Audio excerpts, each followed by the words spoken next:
Alay, ano yung masasabi mo sa Sunshine, sa performance ni Maris Racal? Alam mo yung al-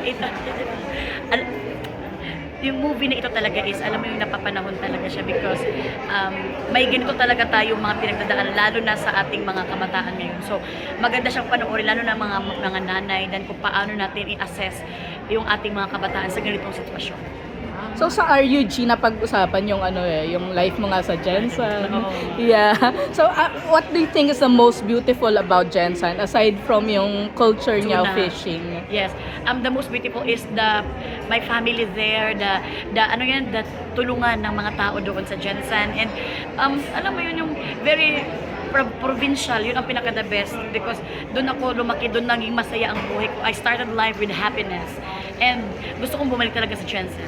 Sa Sunshine naman, ano yung paborito mong eksena?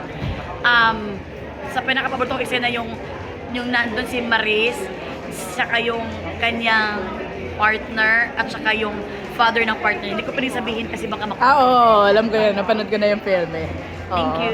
Ayan. So ikaw, if ever, I know na-discuss mo nga na mas prefer mo mag-host kesa mag-acting kasi nga mas may time ka. Pero if given the chance, let's say offeran ka, willing ka ba to do a sports drama, yung magte-train ka na for a year, ganyan, Basta kung nasaan naman yung ating mga sweldo, pwede naman ako, kung ako, nakakahiya naman kung maghindi-hindi ka pa. Pero sobrang pagkawiring, nakakahiya lang kung sure ba talaga yung producer na kukunin ako kasi baka naman hindi na seryoso to. Puro loko-loko lang to na pagka-movie, ha? So last na lang na question, bonus lang. If you're a fish, anong fish ka? Bakit? Siguro, I am a puffer fish. Dahil? Because I want to puff. Okay. Thank you.